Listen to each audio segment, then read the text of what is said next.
Praise God. Palakpakan po natin si Lord. Woo! Come on, the best clap of praise para po sa ating Diyos na buhay.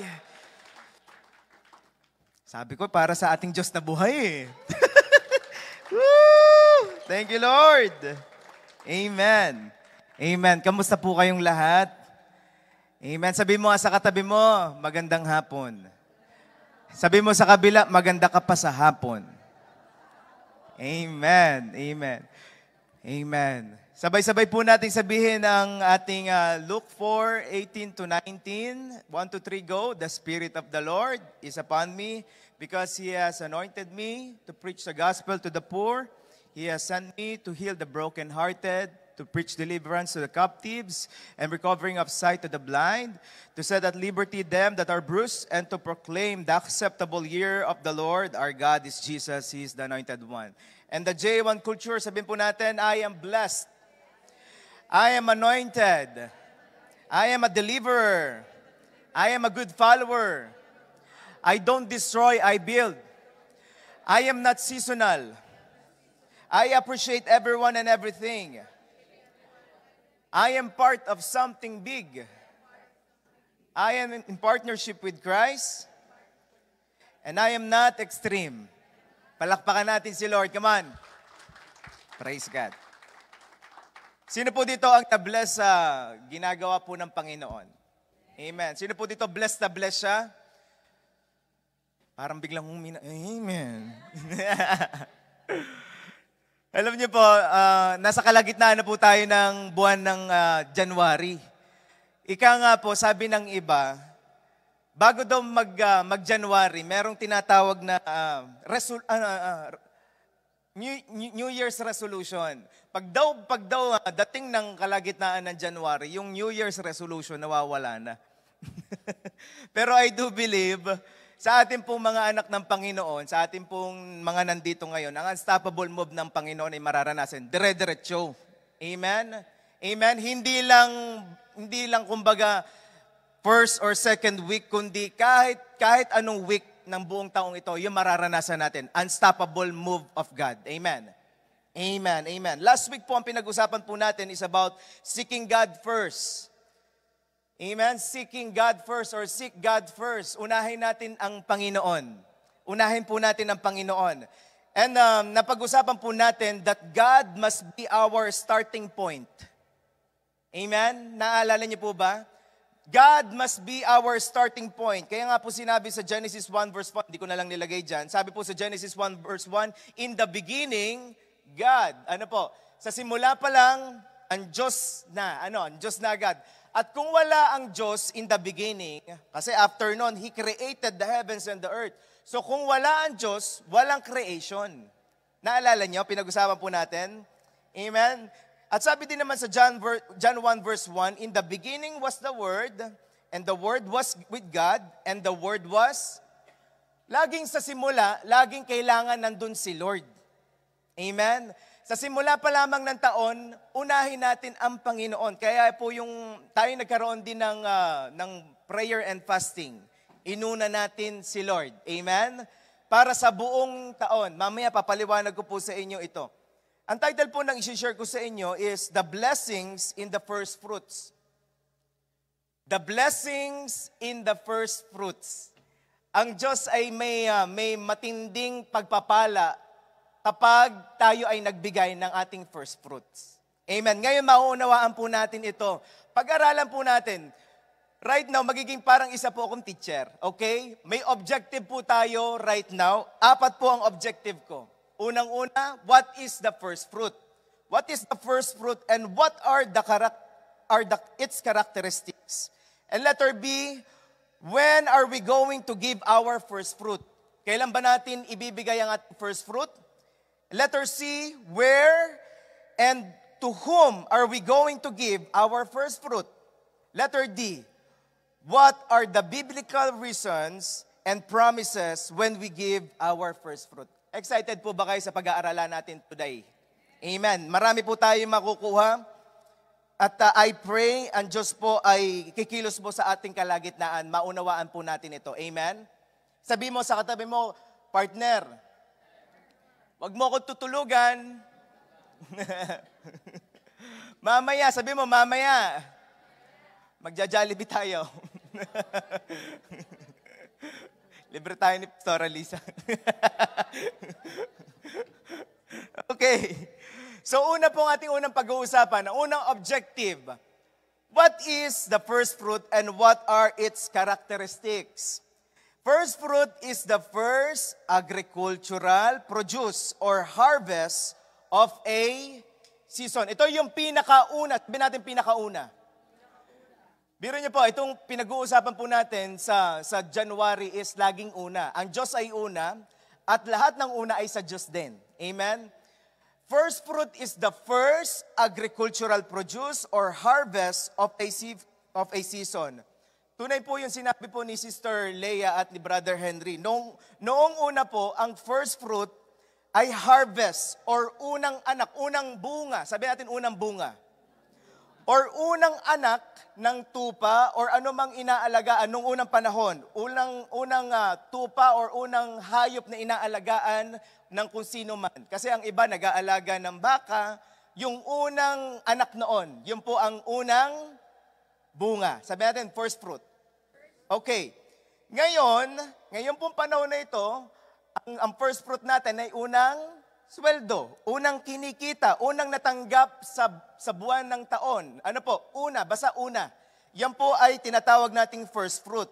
Ang first fruit po ay galing sa sources na umuulit. Nagigets niyo po? Ano po yung sources na umuulit? Kasi po, may nagtanong pong bigla. Sabi niya, paano po yung first fruit? January, dalawang beses akong sumasahod. Ano po doon ang first fruit? It depends upon you. Mamaya pag-uusapan pa natin lalo. Ang first fruit po, laging una. Sabi natin una. Yan, mamaya, mas maliliwanagan po tayo. Ang first fruit ay galing sa sources na umuulit-ulit, so hindi po nagbibigay ng first fruit sa mga bagay na minana. Kapag ka ikaw ay minana, tingnan mo yung katabi mo, mukha bang may minana yan? Ano po? Kapag po may natanggap yan na mana, hindi po ibibigay yon na first fruit. Kasi po hindi po yun nauulit. Ano po? Hindi po yun nauulit. So hindi rin po ibinibigay sa first fruit ang sabog o regalo sa natanggap sa kasal. Sino po ditong malapit na ikasal? Ayan. Hindi po kasi yun lagi nauulit. Depende naman sa inyo kung buwan-buwan kayo magpapakasal, di kayo mag-first fruit na. Ano po? Pero hindi po yun na first fruit. Hindi po yun binibigay sa first fruit. Ang ibibigay po doon ay tithes. Mamaya pag-uusapan din po natin yan. Pastor, ayan na. Pastor, di ba we are under the grace and not under the law? Bakit pa binibigay iyan? Madami po nagsasabing gayan. Yes, we do. Hindi na po tayo under the law. We are under the grace. But we need to understand, eto po we need to understand that giving our first fruit, even our tithes, are biblical principle na ginagawa na noong una pa lamang, wala pa ang law. Ang first fruit po ay ginagawa na agad, wala pa ang law na binigay ng Diyos kay Moses. Alamin po natin, saan po ba nagsimula ang first fruit at sino ang unang gumawa ng first fruit? Sa history po, ginagawa na po agad ito ni Adan at ni Eva, yung pamilya po ni Adan at ni Eva. Genesis 4 verse 3, basahin po natin sabay-sabay. Genesis 4 verse 3, isang araw, naghandog si Cain sa Panginoon na galing sa ani niya. Okay. Si Abel naman ay kumuha ng, ano daw? Panganay. Sabihin natin panganay. Ano po pag sinabing panganay? Una. Ano po? Una. Sa mga inaalagaan niyang hayop. At anong ginawa ni Abel? Hinatay ito at hinandog sa Diyos. Ang pinakamagandang bahagi. Anong nangyari? Anong nangyari? Natuwa ang Panginoon kay Abel at sa handog nito.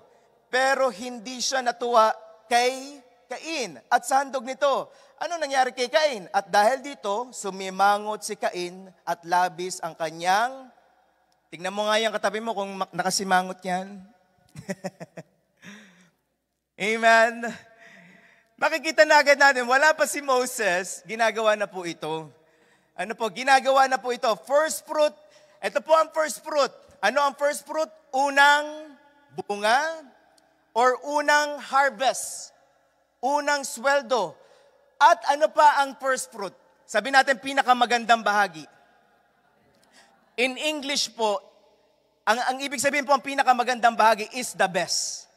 So hindi lang una, kundi the best. Amen? Hindi lang una, kundi the best. Kaya kung may magtatanong po, ano pong ibibigay ko yung 2 beses ako nasweldo ng January?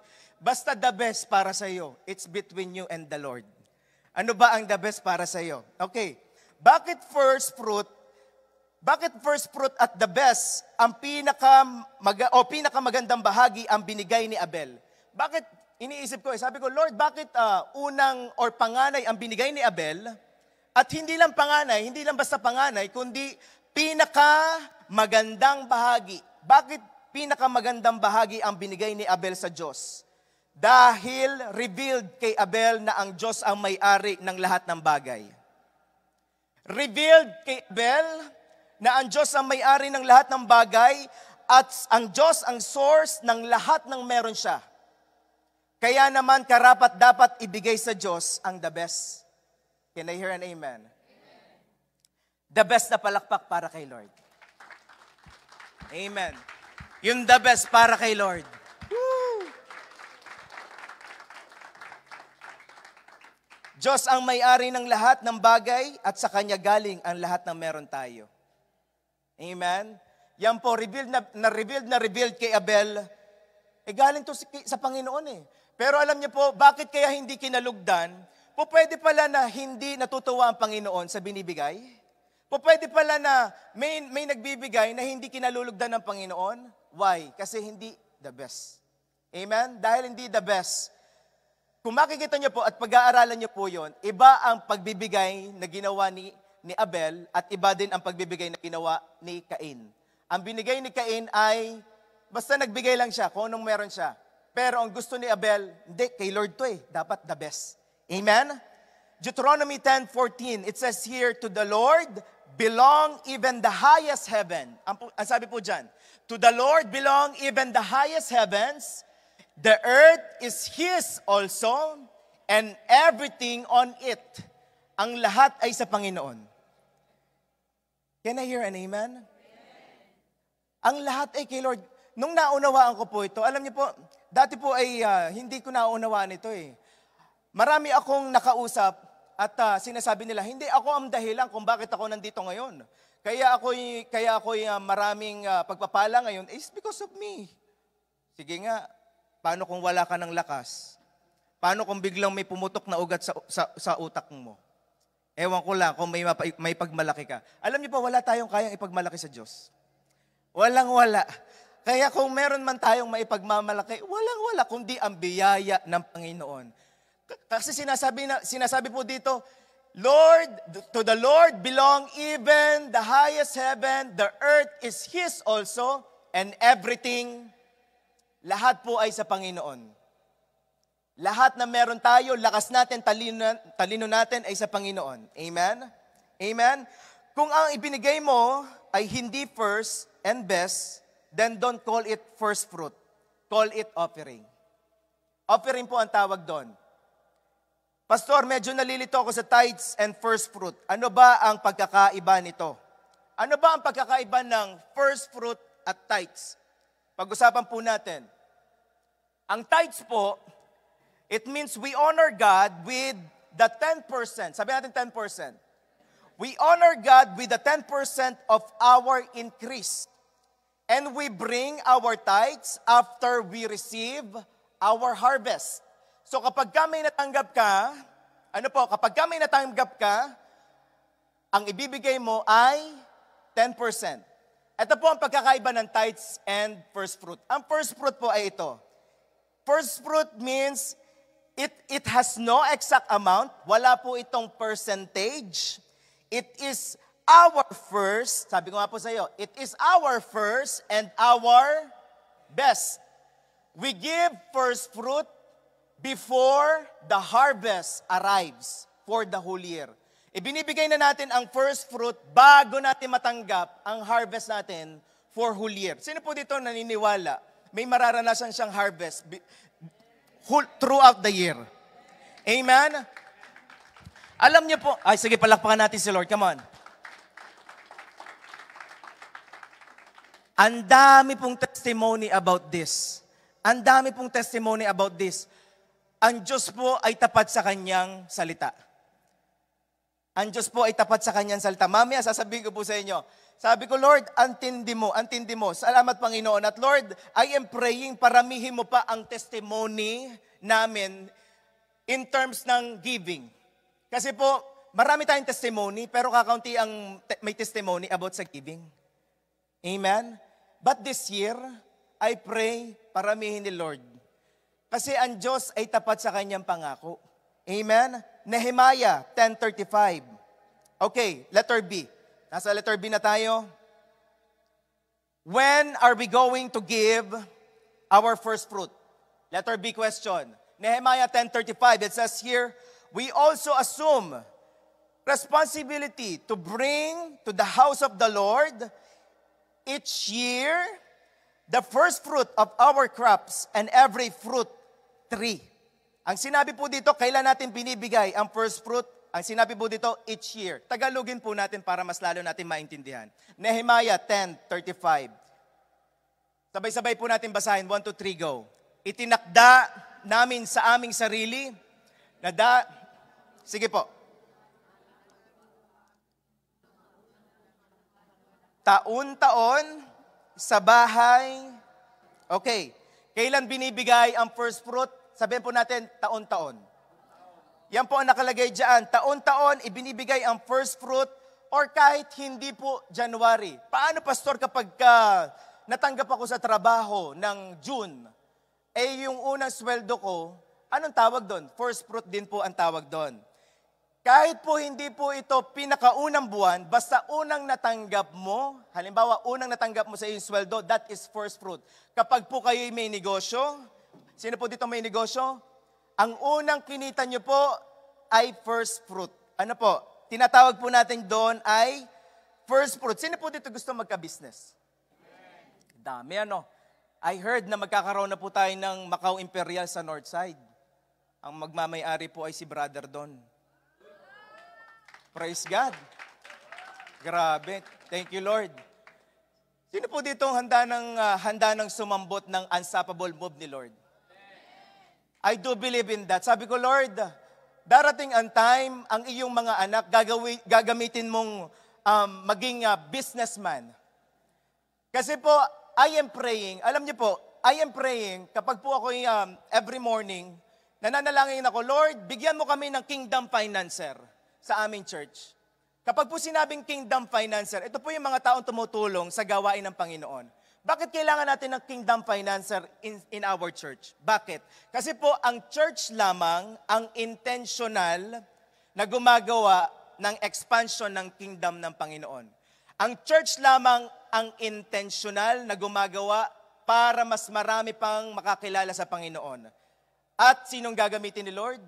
Ang katabi mo. Sabi mo sa katabi mo, ikaw yun. Sino po dito ang naniniwala siya yung magiging kingdom financer? Amen. Amen.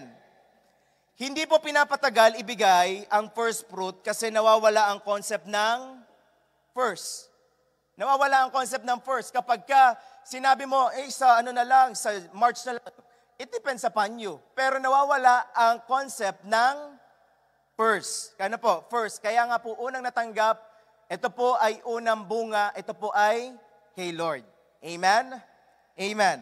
Letter C. Where and to whom are we going to give our first fruit? Dito na tayo. Saan namin po dadalhin, Pastor, ang first fruit at kanino po namin ibibigay? Nehemiah 10:35. Okay, basahin po natin dire-diretso. Itinakda namin sa aming sarili na dalhin ang mga unang bunga ng aming lupa at unang bunga ng lahat ng bunga ng bawat punong kahoy, taon-taon, saan daw?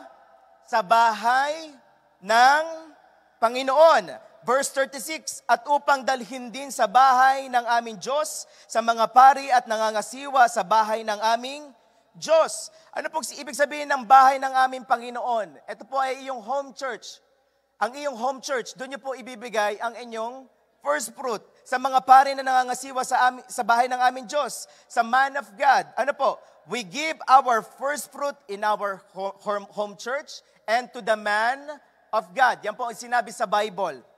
So naintindihan po ba natin? Dito na po tayo magtataga, letter D. What are the biblical reasons and blessings when we give our first fruit? Excited po ba kayo malaman ito? What are the biblical reasons? Ano ba ang biblical reasons and blessings when we give our first fruit? Number one po. Number one, the first fruit has a power to affect your future harvest. Your first fruit has a power. Sabihin natin power. Meron pong kapangyarihan ang iyong first fruit to affect your future harvest. In Romans 11:16, it says here, if the first portion of dough offered as the first fruit is holy, so is the whole batch. And if the root, ang pinapatungkulan po dito is si Abraham naman, and if the root is holy, so the branches will be holy as well. Kapag ka dinedicate mo sa Panginoon ang iyong unang bunga, ang susunod na harvest mo ay sa Diyos na rin. At siya na ang bahala sa the rest. What we do in our first fruit can affect our future harvest.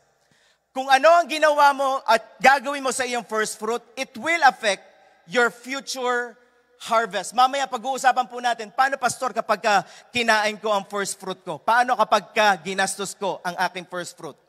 Mamaya pag-uusapan po natin. Kung ang unang ani ay naging banal, ayan po ang sinasabi dyan sa verse na yan. Romans 11:16. Kung ang unang ani ay naging banal, ang mga susunod na ani ay banal na din.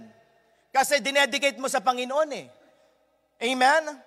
Kung ang unang bunga ay ibinigay sa Panginoon, then ang susunod na bunga ay manggagaling na sa Panginoon. Dahil siya ang source mo. Giving our first fruit simply means dedicating our future harvest to the Lord. Yan po ang ginagawa ng first fruit. When we give our first fruit, we are dedicating our future harvest. Sabi ko nga po sa inyo, tinanong ko kayo, sino po dito gusto ng harvest? And I do believe hindi lang tayo ha-harvest ng isang bagsakan lang eh. Kapag sinabing harvest, sabi ko, Lord, I'm praying, Panginoon, this 2025, wag lang, Panginoon, yung isang bagsakang harvest lang, kundi dire-diretsong harvest. Sa mga may trabaho dito, I'm praying. Sabi ko, Lord, maranasan namin ang unstoppable move mo. Unstoppable move blessing ng Panginoon. Unstoppable blessing ng Panginoon. When I study the first fruit, nung pinag-aaralan ko po ito, alam niyo po, hindi po lahat ng church tinuturo ito. But then here, in our church, we are confident to teach this. When I study about first fruit is not just talking about money. Actually, hindi lang po about money ang sinasabi po kapag po sinabing first fruit. First fruit also means yung unang na born again sa pamilya mo or unang naglingkod sa pamilya ninyo, tinatawag po yung first fruit. Sino po dito unang na born again sa pamilya nila? Sino po dito unang nakakilala sa pamilya nila? Well, kayo po ay first fruit. Romans 16 verse 5. It says here, likewise, the church that it's in their house, salute my well-beloved Epaenetus, who is the first fruit of Achaia unto, ayan po. Kung sino ang unang na born again sa inyong pamilya, yan po ay first fruit din. Nagigets po natin? And God gave authority to those first fruit in your family. Sa amin pong pamilya, ako po ang unang first fruit. Ako po ang first fruit sa aming pamilya. Kasi po ako ang unang nagpagamit sa Panginoon. Sa biyaya ng Panginoon. Sa biyaya ni Lord. And I'm praying sa bawat pamilya po natin na nandito, mag-pray kayo na magkaroon ng first fruit sa inyong pamilya. Amen? Here in our church, your pastor is your first fruit. Whatever I do can affect the whole congregation. Uulitin ko po. Whatever the pastor do can affect the whole congregation. Kasi po sabi ko, Lord, hindi basta-basta maging isang first fruit Sabi ko nga po sa inyo, the first fruit can affect your future harvest. Sa mga tatay po dito, kayo po ay first fruit. You can affect your family. Ano po? Kaya po sabi ko, Lord, kailangan kong i-consecrate ang aking sarili. Panginoon, I'm praying, Panginoon, ayoko na masaktan kita. Why? Napakaingat ko po right now in every way. Kasi pwede maapektuhan ang congregation because the pastor is the first fruit. Amen? Amen. Kung anong ginagawa ng pastor po, pwede itong dumaloy sa mga susunod at sa congregation. Amen? Naintindihan po ba natin? In JA1, Apostle Art is our first fruit. Amen? In Canada-wide, our first fruit is Doc Jing. That is why I want to bless this man of God. Kapag po nakikita ko ang mga man of God na ito, hindi ko pinapalagpas ang pagkakataon. Why? I want to bless the first fruit. Sabi ko, Lord, I want to bless this man of God. Kasi ito yung mga nauna eh. Ito yung mga nauna eh. Kaya po pag dumadating dito si Bishop, si Doc Jing, kapag ka tumutulog sa amin, nag-iisip ako na mapapakain. Sabi ko, ayoko nang basta-basta. Kasi ito po ay mga man of God eh. Amen? Amen? Parang nagagets po ba? Amen? Kaya one time po, nung ako'y bata, sinabihan po kami ni Rev Ito. Si Rev Ito po ang aking spiritual father. At sinabi po niya sa amin, kapag ka nakikita niyo si Bishop Art, si Doc Jing, or si Rev Gani, yan ang tatlong unang nagsimula kaya nagkaroon ng simbahan. Of course, si Lord ang pinaka-foundation ng lahat. Pero ito pong tatlong ginamit ng Panginoon. That's why kapag ka sinabi nila sa amin, sinabi sa amin ni Rev Ito, kapag ka nakikita nyo sila, i-bless nyo sila. There's a blessing when you bless them. Why? Ito po ay matatabang lupa. Amen? Kapag ka nagtatanim ka sa matabang lupa, iba ang ani mo. Amen? Iba ang ani mo. Psalms 105, verse 15. Kaya po sinabi dito, do not touch my anointed ones. Do my prophets no harm. Kaya never kang mag-iisip ng negative about this man of God. Why? They are first fruit. At kung anong sinasabi mo sa kanila, it will affect your future harvest. It can affect your future harvest. What we do with our first fruit can affect our future harvest. Who is our first fruit in Old Testament? Adam. Nung nangyari kay Adam, siya po ay nagkasala, kaya naapektuhan ang mga sumunod na lahi. Anong nangyari? Anong tinatawag doon? Inherited sin. Meron tayong minanang kasalanan. Kung anong ginawa ni Adam, ay napapunta rin sa atin. Naranasan din natin. Ano po? Kaya lahat po tayo, may minana tayong kasalanan, kahit bata pa lamang. But here is the good news. Who is the first fruit in the New Testament? Si Jesus. 1 Corinthians 15:20. Ang sabi po dito, but now is Christ risen from the dead and become the first fruits of them that slept. Ang Diyos, ang Panginoong Hesus, ang first fruit. At kung ano nangyari kay Jesus, kung siya ay muling nabuhay, simula sa kamatayan, muli siyang nabuhay, ganun din ang mangyayari sa lahat ng nagtitiwala sa Kanya. Kasi po siya ang ating first fruit. Kung ang Diyos ay mananagumpay at napagtagumpayan niya ang kasalanan, napagtagumpayan niya ang kamatayan, ganun din tayo, kapatid. Why? Maapektuhan ng first fruit ang harvest, ang future harvest. At ikaw yun, kapatid. Sabi mo sa katabi mo, ikaw yun. Nagagets po ba natin? Amen? Si Jesus ang first fruit natin at kung anong nangyari kay Jesus ay mangyayari din sa atin. Dahil siya ang ating first fruit eh. Amen? 1 Corinthians 15:20, ito po yun GNT naman. But the truth is that Christ has been raised from the dead as the guarantee. Sabi natin guarantee. Pag po sinabing guarantee, siguradong-sigurado na mangyayari. This is the guarantee that those who sleep in death will also be raised. Kasi nga, siya ang ating first fruit. There's a power in our first fruit, kapatid. Now, balik tayo sa Romans 11:16. If the first portion of dough offered as the first fruit is holy, so the whole batch will be holy. And if the root is holy, so are the branches will be holy as well. When we give and dedicate our first fruit to the Lord, we are securing, sabi natin securing, we are securing the rest of our harvest. Kapag pinagkatiwala natin sa Panginoon ang first fruit, sinesecure natin ang mga susunod na harvest, kapatid. Whether it is in money, in family, or in your time. Sabi natin time. In our time, first week of the month nga, ang ginawa po natin is nagkaroon agad tayo ng prayer and fasting. What we did, the prayer and fasting, is you are dedicating your whole year to the Lord. Yung ginawa po natin na prayer and fasting, nung 6 days fasting, though it is 6 days fasting, dinededicate na natin yung whole year natin sa Panginoon. Next year po, magkakaroon ulit tayo ng prayer and fasting. Sali tayo. Amen? Amen? Kasi dinededicate natin yung the rest na year sa Panginoon. Na sinasabi natin, Lord, take care, Panginoon. Lord, ingatan mo ko sa whole year na darating. Pagpalain mo ko sa whole year na darating. Ayun po ang ginagawa natin. What happened when we eat our first fruit? Anong mangyayari kapag kinain natin? Paano, pastor, yun? Kinain ko yung first fruit ko. Jeremiah 2 verse 3. Ito po ang mangyayari. Israel was holy to the Lord. Sabi natin holy. Ang bansang pong Israel ay pinili ng Panginoon. It is holy to the Lord.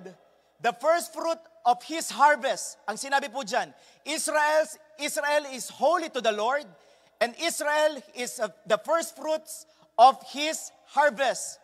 All who ate of it incurred guilt. Disaster came upon them, declares the Lord. Antindi, sabi ko, grabe, noong po hindi ko po ito alam. Pero nung pinag-aralan ko about sa first fruit, hindi pala ito dapat kinakain. Dapat po pala ito talaga binibigay at tinatanim. Why? Disaster came upon them, those who will eat the first fruit. At sino may sabi? Ang Diyos. Kaya pala, sabi ko, Lord, alam niyo po one time, meron po tayong kapatiran sa Pilipinas. Hindi ko na lang sasabihin ng pangalan. Mag-asawa po sila, then nagtataka sila, bakit laging ang kanilang anak ay may sakit? Sinasabi nila, bakit po laging may sakit ang anak ko? At one time, nagpa-pray po sila sa aming pastor. Ako po batang-bata pa noon. Tinetestify po ito lagi ng aming pastor. At sinabi po ng aming pastor sa kanya, ikaw ba ay nagbibigay ng iyong tithes? Ikaw ba ay nagbibigay ng iyong offering? Ang sabi po nila, hindi po talaga. Naging honest sila. Well, magbigay kayo. Why? Kasi kapag kinakain nyo ang 10% na para sa Panginoon, kapag kinakain nyo ang first fruit para sa Panginoon, may disaster na mangyayari. Hindi ko lang po nailagay dyan. Malakay 3 verse 9. Malakay 3 verse 9, pwede po bang mailagay? Malakay 3 verse 9 to 11. Papahapyawan ko lang. Ano po? Malakay 3 verse 9 to 11. Ayan. Ayan. Malakay 3 verse 9.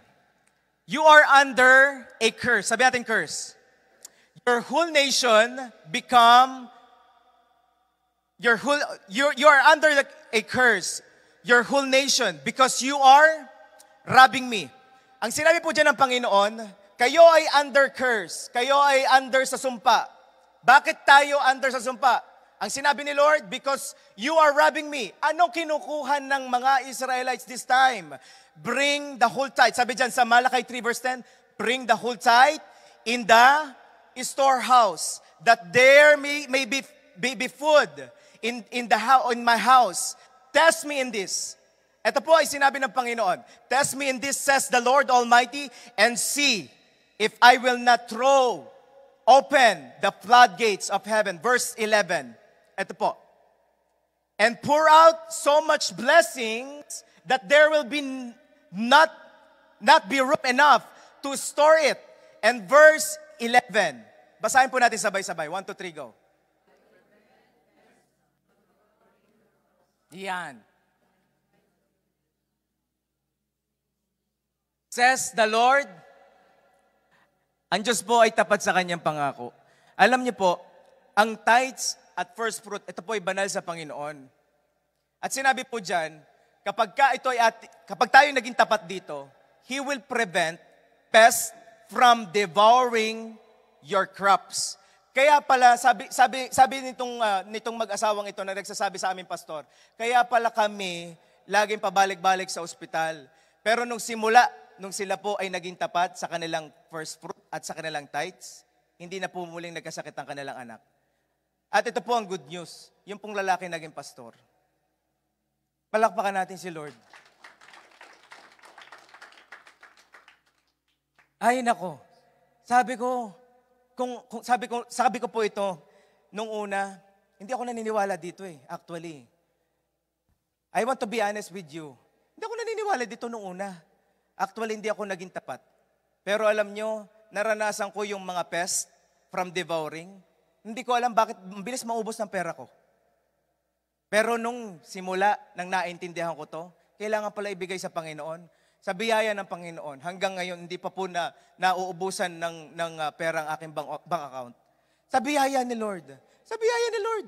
At siya po nag-aayos ng mga pambayad. Marami naman talaga din yung pangbayad. At being a pastor, I want to tell you, napakalaki na sweldo namin. I want to tell you, napakalaki talaga.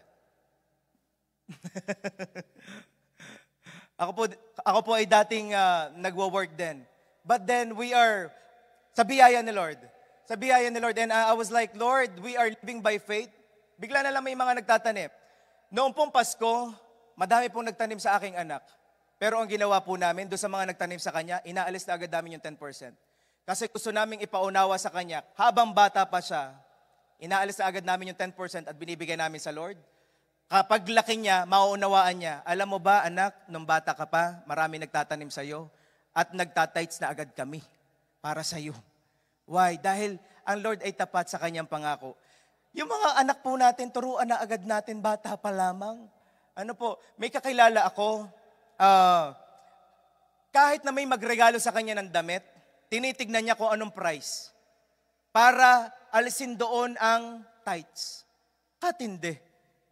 Kung ganun ang conviction sa kanya ng Panginoon, hindi ko naman sinasabing ganito ang gawin ninyo, pero kung ganyan ang mangyari, it's between you and the Lord. Ano po? Pero katindi. Pero ang tindi rin naman ang pagpapala na naranasan niya. At sinasabi niya, lagi ko itong sinasabi sa inyo, sinasabi niya, hindi ko na alam kung saan ko dadalhin ng pera ko . Grabe si Lord. Sabi ko, hindi ko na alam. Why? Kasi tapat ang Diyos sa kanyang pangako. Amen? Amen? Number 2 na tayo. Nandiyan pa ba kayo? Excited pa ba kayo? May nakukuha po ba tayo? Amen? So our first fruit has a power to affect your future harvest. Number 2, we honor God when we give our first fruit. We honor God when we give our first fruit. Proverbs 3 verse 9. Honor the Lord with your wealth, with the first fruit of all your crops. Honor the Lord. Nagtanong po ako sa mga leaders po natin about sa kanilang mga testimony. Pumili po ako ng mga leaders. Hindi ko na po lahat mailalagay dito. But then, ako po ay pumili na lamang. At isa po doon ay si Sister Ana Marasigan. Siya po ay nag-testify. At sinabi po niya, binibigay ko po ang first fruit ko every January bilang pagsunod kay Lord as His servant with faith when I honor Him. Sabi natin, honor Him. With my first fruit. Gusto niyang i-honor si Lord sa kanyang first fruit na ibe-bless ni Lord ang buong taon ko. And true enough, the Lord blessed me in many ways and provided everything. Not only me, but also to my family. To God be all the glory. Wow! Marami po tayong testimony dito . Alam niyo po, when we give to God, ang Diyos mismo ay nalulugod. When we give to God our first fruit. Kaya po yan ang sinabi dyan . 1 Samuel 2 verse 30, it says here, the Lord, the God of Israel says, I will honor those who honor me, and I will despise those think lightly of me. Sino po dito gusto i-honor siya ni Lord? Kapag po sinabing ino-honor, ikaw, pinaparangalan ka ng Panginoon. Biro mo, ang Diyos na may-ari ng lahat ng bagay, ang Diyos na may-ari, at yung mga nakikita mo ngayon, yung buwan, yung araw, siya ang lahat ng may-ari niyan eh. Ang ating hininga, siya ang may-ari. Kung ano meron tayo, siya ang may-ari, nalulugod sa iyo, at ino-honor ka niya. Imagine that, ang Diyos, ino-honor ka dahil sa pagbibigay mo ng first fruit. Ibang klase po ito.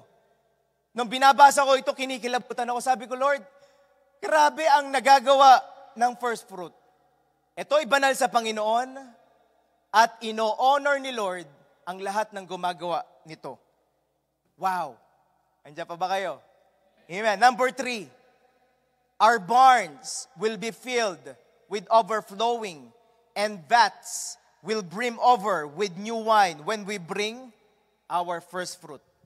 Proverbs 3 verse 9, honor the Lord with your wealth, with the first fruits of all your crops. Verse 10, then your barns will be filled to overflowing, and your vats will brim over with new. Kapag po sinabing overflowing, sino po dito ang ano Tagalog sa barns? Lagayan. Ano po? Lagayan. Noong unang panahon, ito ang lagayan ng mga inani. Ngayon, ang barns natin ay ang bank account. Ang barns natin ay ang wallet mo. Sino dito gusto niya mapuno ang kanyang wallet at ang kanyang bank account? Pastor, yan ay anong tawag doon?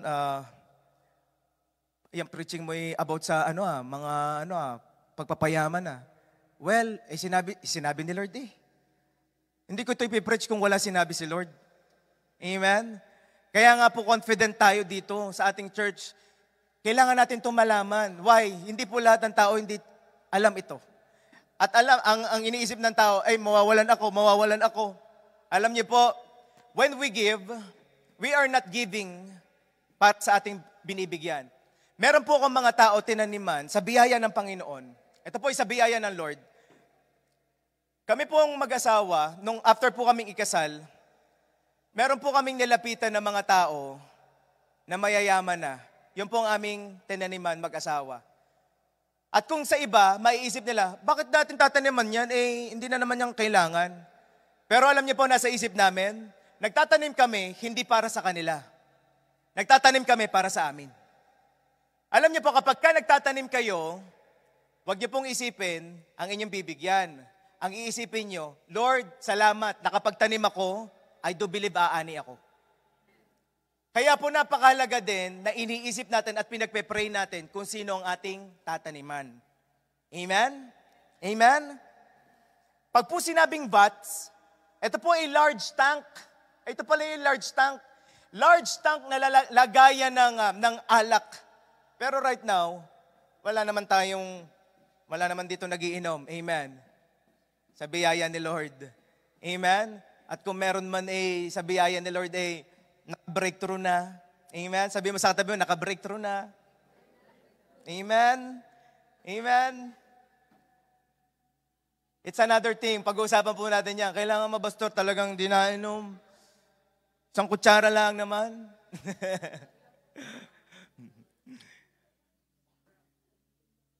It's between you and the Lord. But then, for me, sa akin po, ang conviction sa akin ng Panginoon, kung dadalhin ako niyan sa mas malaking pagkakasala, hindi ko nagagawin. Hindi ko nagagawin. Why? Madaling tumikim. Pero ang totoo naman talaga, kaya ka tumitikim, gusto mo yung tama. Gusto mo yung makakatulog ka. Right? Kaya may tama. Ano po? Amen? Madaling i-type ang mga pornographic na mga sites. Titingin lang naman, sisilip lang naman, pastor Sisilip lang naman. Pero alam niyo po, kung dadaling ka niyan sa mas malaking pagkakasala, wag mo nang gawin. Masasaktan mo lang si Lord. Mapapalayo ka lang. In the end, babalik ka lang din uli kay Lord Pero please lang, wag mo nang gawin. Kung ganun lang din ang mangyayari sa iyo. Huwag mo na subukan. Nakita mo na nagkamali yung kapatid mo. Ganun ang ginawa. Ay, ginawa po ng kapatid ko, ganun na din ang gagawin ko. Alam niyo po, ang matalinong tao, natuto na siya sa pagkakamali ng iba. Amen? Amen? Meron po tayong isang kapatiran, si Sister Jean. Ang sabi po niya, our journey in giving our tithes and offering has been a process. Talagang na-test po ang obedience namin, but the truth still stands na there's a blessing in obedience. Naalala ko na din ang sinabi ni Rev Pio, bago ibigay ang first fruit, pray for it and give an assignment. I-assign mo na ang harvest na gusto mo na matanggap that year. At biyaya po ng Lord, ito po ang naging assignments namin sa harvest po namin as testimony ng faithfulness ni Lord. Noong pong 2021, nagbigay po sila ng kanilang first fruit. Ang kanilang assignment, kapag magbibigay po kayo ng first fruit, you will assign something. Lord, I assign, Panginoon, with this first fruit, Panginoon, negosyo. Magkakaroon po kami ng negosyo. Lord, I assign with this first fruit. Lord, I'm praying, anak. Yun po ang tinaniman ni na Sister Jean. 2021, tinaniman nila, inassign nila ang kanilang first fruit ng first baby. 2021, nanganak po si Sister Jean. July 2021, siya po ay nagkaroon ng harvest. In 2022, ang inassign ni na Sister Jean is financial breakthrough. In 2022, nakaranas sila ng increase. Sabi natin increase. Ano nangyari? Nakakuha po si Brother Bert ng 4 to 6 banks na lilinisin. Increase yun. Financial breakthrough yun. Kaya po yung mag-asawa, talagang sa biyaya ng Panginoon pinagpapala. Pinagpapala ni Lord. Yan po ang kanilang inassignan. 2023, ito po. This time, we have given our first and very best. At ang inassignan po nila is bahay na. Sinabi nila, Lord, we are gonna give this first fruit. And Lord, ang assignment nitong first fruit na ito, Lord, what we are declaring, magkakaroon kami ng bahay in 2023. At ito po, we are able to harvest 2 houses po. Sabi niya, June 30, 2023, nabayaran po yung house ni na Gilbert sa Bulacan. 25 years to pay po siya, pero nabayaran within 2 years. Come on. Palakpakan natin si Lord. At sa biyaya po ni Lord, ayan na, kalahati po noon, hindi kami ang nagbayad. Wow! Ganyan po kumilos ang Lord. July 12, 2023, just 12 days apart, possession date po ng house namin sa Canada. Wow! Ito pa po, wala po kaming nilabas na money for down payment kasi may ginamit po na tao si Lord. Sino po dito gusto magkaroon ng bahay? Wala kang ilalabas na pera. Why? Kasi naging tapat sila sa kanilang first fruit. There's a napakatinding mga testimony. 2024, ito pa po, sina Sister Jean and Brother Bert. Ang inassignment nila sa kanilang first fruit is our second baby, sabi niya. And she will conceive her second baby on July 2024. Or 2024. Oh, she conceived her second baby on July 2024. Or 2025. 24. O nga, 24. Ano po? At manganganak siya ngayong 2025. I think manganganak siya kailan? April po siya manganganak. Paano mo masasabi na, hindi naman tunay yan, Pastor? Paano masasabi, Ere? Paano mo masasabi? Na hindi tunay ito. Itong mga tao ito yung nagtanim. Pastor, kailangan ano lang tayo. Yung bang, be content lang tayo. Alam niyo po, inisip ko, Lord, ang being content ba and being satisfied is the same? Noong sinearch ko yung being content means may ginawa ka at nakontento ka. Yung being satisfied, wala kang ginagawa. Hindi ka na nagle-level up. Alam niyo po, ang gusto ng Panginoon, huwag tayong masatisfy. Gusto ni Lord, mag-level up tayo. Amen? Pwede tayong makontento, pero wag ka masasatisfy, kapatid. Because being satisfied is like, wala na akong gagawin. Pero ang gusto ni Lord, maranasan mo yung matinding pagpapala, pero wala, ayoko na. I'm just satisfied. No. Alam niyo po, ang pangako ng Panginoon is for us to be blessed more. Ang sabi niya sa Jeremiah 29:11, for I know the plans I have for you, declares the Lord, plans to prosper you, not to harm you, plans to give you hope and future. Ang nang iba, hindi, okay na ako. You're satisfied. Wala ka nang ginagawa, hindi ka na magle-level up. Pero ang gusto ni Lord, this 2025, mag-level up tayo lahat. Kaya po, kami mag-asawa, sabi namin, kailangan natin paghandaan tong first fruit natin. And iniisip ko nga, may natanggap kami ngayon sa government, kay baby. And we're gonna give it as a first fruit. Why? It belongs to the Lord and it is holy. Yun ay kay Lord. Amen? Number 4, lastly. When we give our first fruit, the blessing will rest on your household. Woo! The blessing will rest. The blessing will rest on your household. Ezekiel 44:30. The best of all first fruit and of all special gifts will belong to the priest. You are to give them the first portion of your ground meal so that a blessing may rest on your household. So that the blessing may rest on your household. Ang lalagyan mo ay hindi lang mapupuno, kundi ang lalagyan mo ay laging puno. Woo! Laging puno. Sabi ko, laging puno. Hindi mauubusan. Po, pwede pala yun. Kasi po yung sinasabi dyan, the blessing will rest on your household.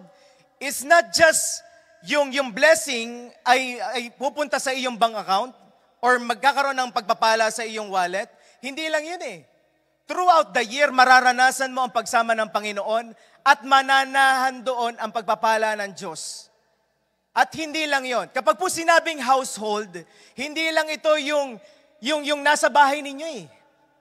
Household means from generation to generation to generation to generation. Come on. Ay grabe, sabi ko, Lord, nung naunawaan ko to, nung binapasa ko ito, sabi ko, Panginoon, hindi lang pala house ang gusto mong i-bless sa amin, kundi household. When God talks about household, it is from generation to generation to generation. The blessing will rest on your household. Who among you right now, sa mga tatay dito, sa mga magulang dito, gusto nyo, pati yung mga kaapu-apuhan ninyo, pinagpapala ng Panginoon?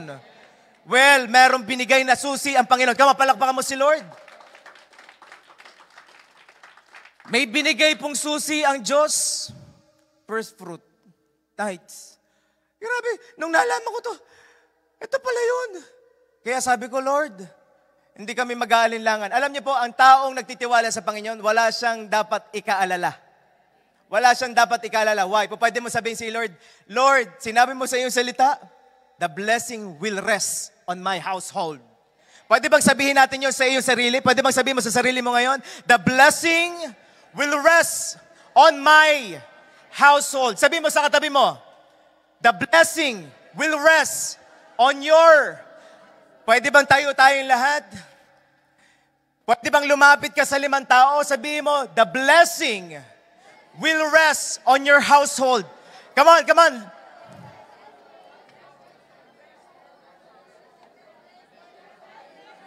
Woo!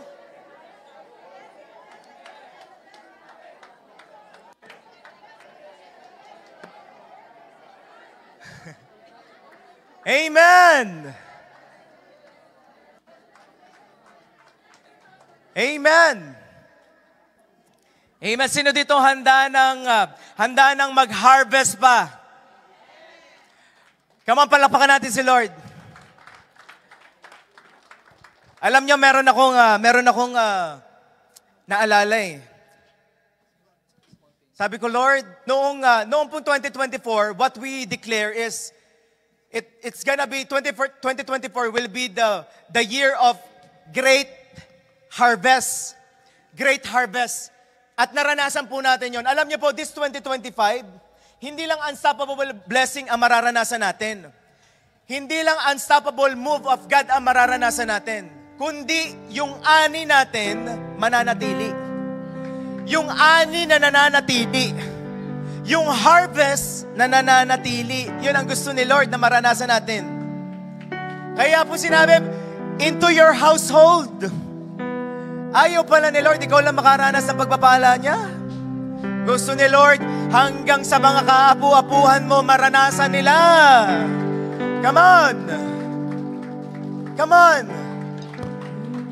Right now, pwede ba? Right now, pwede bang ngayon, kausapin mo si Lord? And right now, pwede bang ipag-pray mo right now? Ano gagawin namin, Pastor? Ipag-pray mo yung first fruit mo. Ipag-pray mo yung first fruit mo. Desire it to God. Yes, God. Come on, ipag-pray mo kay Lord. Hallelujah. Hallelujah. Father God, you are here. Andito ka, Panginoon. At Lord, ang iyong mga anak ay handang tumanggap ng harvest this 2025. And Lord, I pray, Panginoon, you will guide them. Ihanda mo sila, Panginoon. Lord, I am also praying na yung harvest na mararanasan nila this 2025 ay hindi lang harvest na seasonal, kundi harvest until eternity. Lord, harvest from generation to generation. Lord, I declare, bawat isa po sa amin, Panginoon, dito ngayon, gagamitin mo kami mightily, especially this time, Panginoon. Gagamitin mo kami mightily. Lord, I am praying and I am declaring lahat po ng mga kapatid ko na nandito ngayon ay payayamanin mo, pagpapalain mo. At Lord, lahat po kami, Panginoon, ay magiging pagpapala sa maraming tao sa biyaya mo. Dahil, Lord, alam namin ang purpose ng pagpapala. The purpose of the blessing is to bless others as well. Lord, salamat sa new opportunities, new open doors. Meron dito binubuksan ng Panginoon mga new opportunities, new open doors. Mararanasan nyo this 2025. At sinabi na ni Lord ang susi. Come on. Right now, pwede ba? Awitan natin si Lord. Sabay-sabay nating awitin itong awiting ito with all of our hearts. Yung awit na excited na tumanggap sa Panginoon. Yung habang umaawit ka, buhay na buhay sa'yo, Lord. From generation to generation, Panginoon, mararanasan namin ang iyong pagpapala, ang iyong pagsama, ang iyong pag-ibig, Panginoon. Lord, hindi lang kami, kundi mga anak namin at mga susunod pa namin, mga apo at kaapo-apuhan. Come on! Awitan mo si Lord!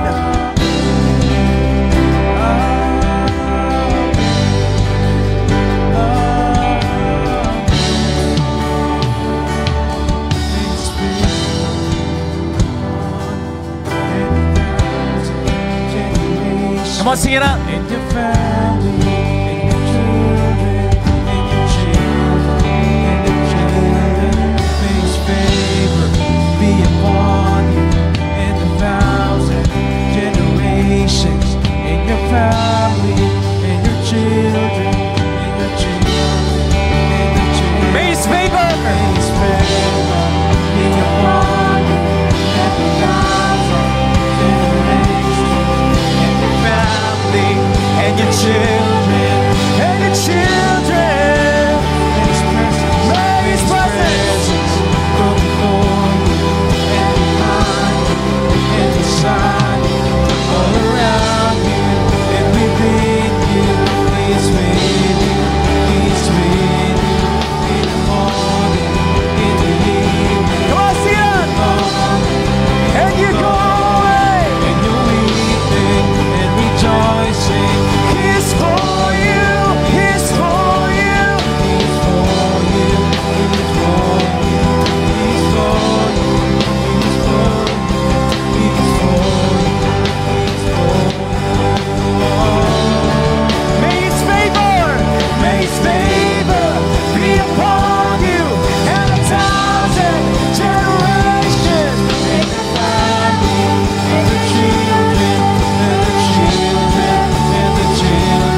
upon. Come on, sabihin mo sa katabi mo.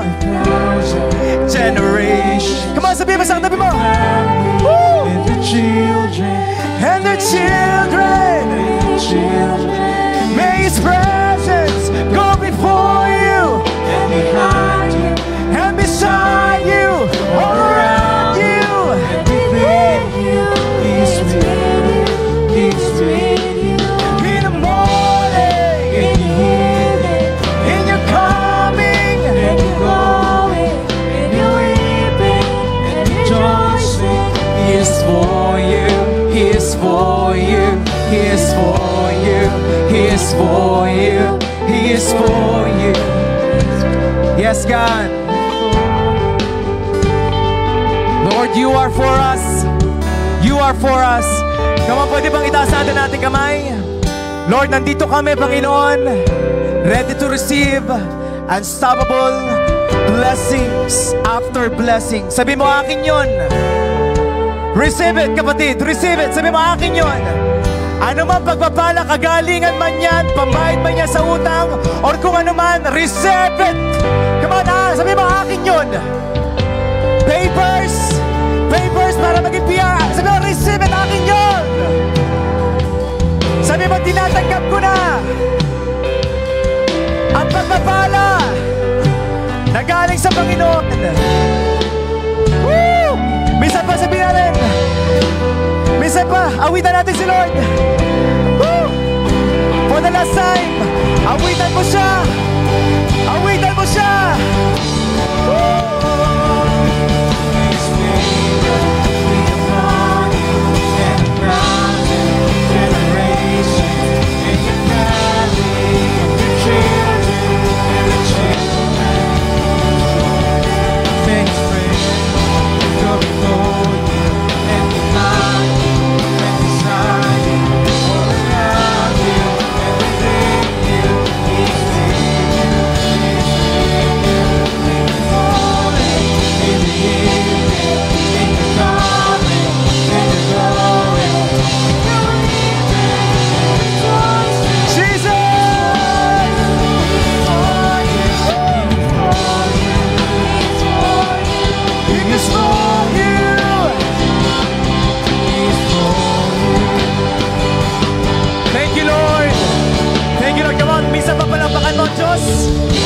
Thank you, Jesus. Thank you, Jesus. To you alone all the glory, the honor, and thanksgiving. This we pray in Jesus' name. Amen and amen. Amen. To God be all the glory.